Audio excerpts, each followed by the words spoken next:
दिल्ली के बाहरी इलाके में एक वीरान और जंग लगी पुरानी फैक्ट्री थी। बाहर से ये जगह भूतों का डेरा लगती थी, लेकिन इसके तहखाने में आधुनिकता का खजाना छिपा था। राघव ने अपनी कलाई पर लगे एक नए बायोमेट्रिक बैंड को स्कैन किया। जमीन फटी और एक लिफ्ट उसे नीचे ले गई। सामने उसका सबसे खास और गुप्त विमान खड़ा था, स्टेल्थ जेट शैडो V9। ये जेट काले रंग के नैनो कार्बन फाइबर से बना था, जो रात के अंधेरे में पूरी तरह अदृश्य हो जाता था। राघव कॉकपिट में बैठा। इंजन की आवाज किसी जानवर की गुर्राहट जैसी नहीं, बल्कि एक खामोश हवा, साइलेंट ब्रीज जैसी थी। डेस्टिनेशन इंसुला एस्ट्रा, राघव ने कमांड दी। जेट ने रनवे छोड़ा और कुछ ही सेकंड में ध्वनि की रफ्तार मार्क स्पीड को पीछे छोड़ दिया। बादलों के ऊपर उड़ते हुए राघव नीचे देख रहा था। हिंद महासागर का काला पानी मीलों तक फैला था। करीब 2 घंटे बाद जीपीएस पर एक ब्लिंकिंग डॉट दिखा। ये एक नो फ्लाई जोन था। राघव ने कॉकपिट के पैनल पर एक गुप्त कोड टाइप किया, ओमेगा OPENGATE। BZZZTTT। हवा में एक अजीब सी थरथराहट हुई। समुद्र के बीचों बीच, जहां कुछ पल पहले सिर्फ लहरें थीं, वहां एक विशालकाय अदृश्य गुंबद, इनविजिबल शील्ड हटी। नीचे का नजारा किसी साइंस फिक्शन फिल्म जैसा था। इंसुला एस्ट्रा, राघव का मुख्य बेस। यहां जमीन पर नहीं, बल्कि हवा में तैरते हुए प्लेटफॉर्म्स थे। चारों तरफ नीली ऊर्जा की नदियां बह रही थीं और हवा में ड्रोन्स पेट्रोलिंग कर रहे थे। ये दुनिया की नजरों से छिपी एक अलग ही सभ्यता थी। भाग 34। तरुण, वह लड़का जो सिस्टम बन गया। जेट एक तैरते हुए रनवे पर लैंड हुआ। राघव ने हेलमेट उतारा और सीधा सेंट्रल कमांड टावर की तरफ बढ़ा। ये इमारत पूरे आइलैंड का दिमाग थी। लिफ्ट उसे 50वीं मंजिल पर ले गई। दरवाजे खुले और सामने एक विशाल गोलाकार कमरा था। दीवारों पर हजारों स्क्रीन्स चल रही थीं, शेयर बाजार, सैटेलाइट फुटेज, मौसम की जानकारी, सब कुछ। कमरे के बीच में अनगिनत तारों और केबल्स के जाल के बीच एक व्हीलचेयर पर एक दुबला पतला लड़का बैठा था। उसकी उम्र मुश्किल से 16 साल थी, लेकिन उसकी आंखों में ब्रह्मांड जितनी गहराई थी। ये तरुण था। बचपन में एक कार एक्सीडेंट में तरुण की रीढ़ की हड्डी टूट गई थी, लेकिन राघव के पिता ने पहचाना था कि इस लड़के का दिमाग आइंस्टीन से भी तेज है। उन्होंने उसे न्यूरल लिंक इंटरफेस दिया था। तरुण के सिर के पीछे से निकले फाइबर ऑप्टिक केबल्स सीधे आइलैंड के मेनफ्रेम सर्वर से जुड़े थे। वो बोलता कम था, क्योंकि वो अपनी सोच की रफ्तार से डेटा भेज सकता था।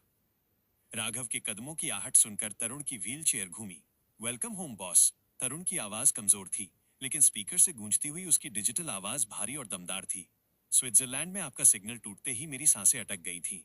मुझे लगा ब्लैकसन ने आपको ढूंढ लिया। राघव उसके पास गया और घुटनों पर बैठकर उसका हाथ थाम लिया। तरुण का हाथ ठंडा था। मेरी घड़ी खाई में गिर गई तरुण, लेकिन वो सिर्फ एक रिसीवर था। असली पावर तो यहाँ है। राघव ने तरुण के माथे की तरफ इशारा किया। दुनिया को लगता है कि मेरा सिस्टम हैक हो गया है। उन्हें नहीं पता कि मेरा सिस्टम सांस लेता है। तरुण के चेहरे पर एक फीकी मुस्कान आई। उन्हें लग रहा है कि मैं एक करप्ट सॉफ्टवेयर हूं। बेवकूफ लोग। इंसान को डिलीट नहीं किया जा सकता। भाग 35। गुरु की वापसी, रिटर्न ऑफ द वॉरियर। तभी कमरे के अंधेरे कोने से किसी के चलने की आवाज नहीं आई, लेकिन एक तीखी कटीली आवाज गूंजी। तो आखिरकार शेर के बच्चे को पता चल ही गया कि उसके पंजे सिर्फ चलने के लिए नहीं, शिकार के लिए हैं। राघव चौंका और पलटा। छाया से बाहर निकलते हुए आयुषी सामने आई। वो राघव की मेंटर और आइलैंड की सुरक्षा प्रमुख थी। उसने एक टाइट ब्लैक टैक्टिकल सूट पहना था। उसकी पीठ पर 2 प्लाज्मा ब्लेड वाली तलवारें बंधी थी।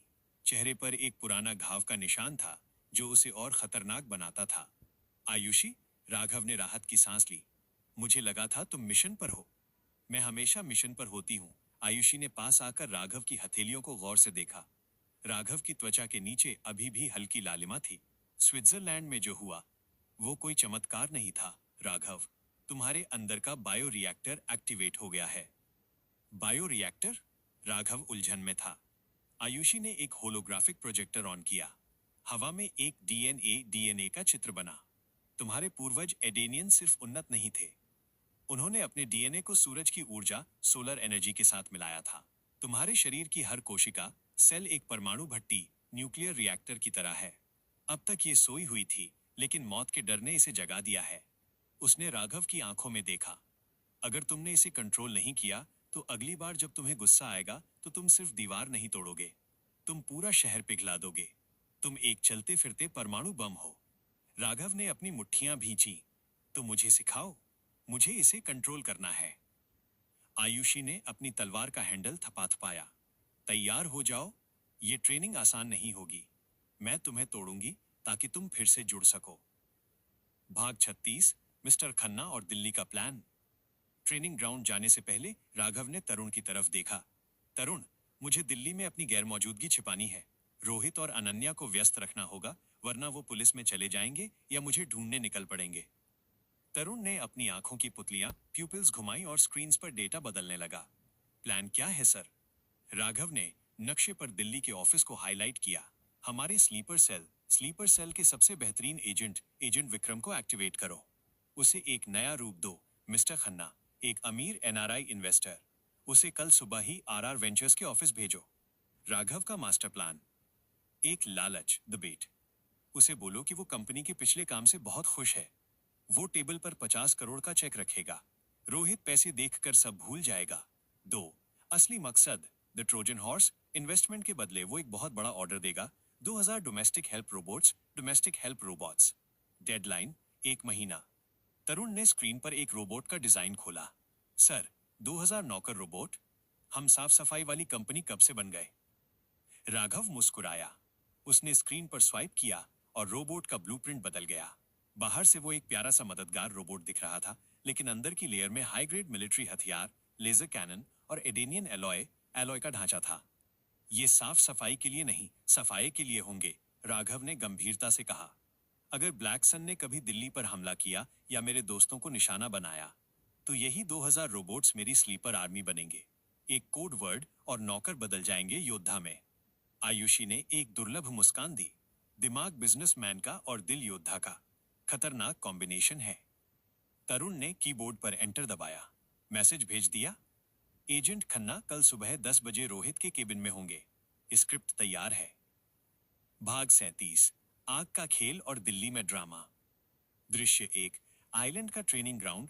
राघव और आयुषी एक लावा चैम्बर में खड़े थे। यह आइलैंड का वो हिस्सा था जहां जमीन के नीचे कृत्रिम ज्वालामुखी आर्टिफिशियल वोल्केनो की गर्मी आती थी। तापमान 60 डिग्री था। तुम्हारी ताकत गर्मी है, आयुषी ने कहा। इसे दबाओ मत, इसे अपना हिस्सा बनाओ। उसने राघव पर हमला किया। राघव ने बचने की कोशिश की, लेकिन आयुषी बहुत तेज थी। उसने राघव को जमीन पर पटक दिया। उठो, आयुषी चिल्लाई। अगर तुम एक लड़की से नहीं जीत सकते, तो ब्लैकसन के साइबोर्ग से क्या लड़ोगे? राघव को गुस्सा आया। उसकी आंखें चमकने लगी। उसने जमीन पर मुक्का मारा। बूम! जमीन से आग की एक लहर निकली और आयुषी की तरफ बढ़ी। आयुषी ने हवा में छलांग लगाई और आग के ऊपर से निकल गई। बहुत अच्छे, आयुषी ने दूर खड़ी होकर कहा। लेकिन तुमने बहुत ज्यादा एनर्जी बर्बाद की। इसे एक जगह फोकस करो, लेजर की तरह, बम की तरह नहीं। राघव ने आंखें बंद की। उसने अपने अंदर की धड़कनों को सुना। उसने उस आग को महसूस किया और उसे अपनी उंगलियों के पोरों, टिप्स पर समेटा। जब उसने आंखें खोली तो उसकी उंगलियां वेल्डिंग मशीन की तरह चमक रही थीं। दृश्य 2, दिल्ली, आरआर वेंचर्स ऑफिस। अगली सुबह रोहित अपनी कुर्सी पर झूल रहा था और पेन चबा रहा था। यार अनन्या, राघव का फोन अभी भी नॉट रीचेबल है। मुझे टेंशन हो रही है। अनन्या फाइल देख रही थी। उसने कहा था कि वो किसी विपश्यना केंद्र, मेडिटेशन सेंटर में जा रहा है जहां फोन अलाउड नहीं है। उसे थोड़ा स्पेस दो। तभी रिसेप्शनिस्ट घबराती हुई अंदर आई। सर, मैम, कोई मिस्टर खन्ना आए हैं। उनके साथ बॉडीगार्ड्स हैं।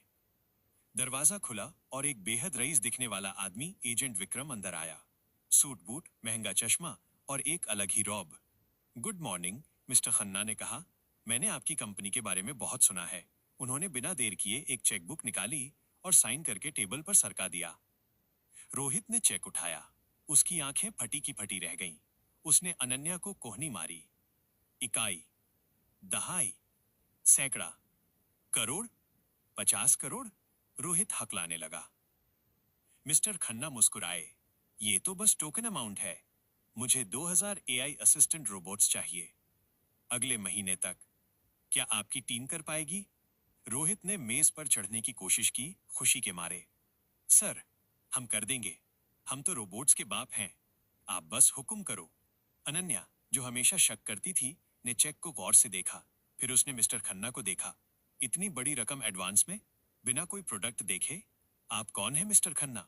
मिस्टर खन्ना, जो तरुण द्वारा ट्रेंड था, ने बिल्कुल शांत होकर जवाब दिया, मिस अनन्या, मैं भविष्य में इन्वेस्ट करता हूँ और मुझे आपकी कंपनी के भविष्य राघव पर पूरा भरोसा है। अनन्या चुप हो गई, लेकिन उसका वकील वाला दिमाग अभी भी खतरे की घंटी बजा रहा था। ये सब ज्यादा ही अच्छा लग रहा था।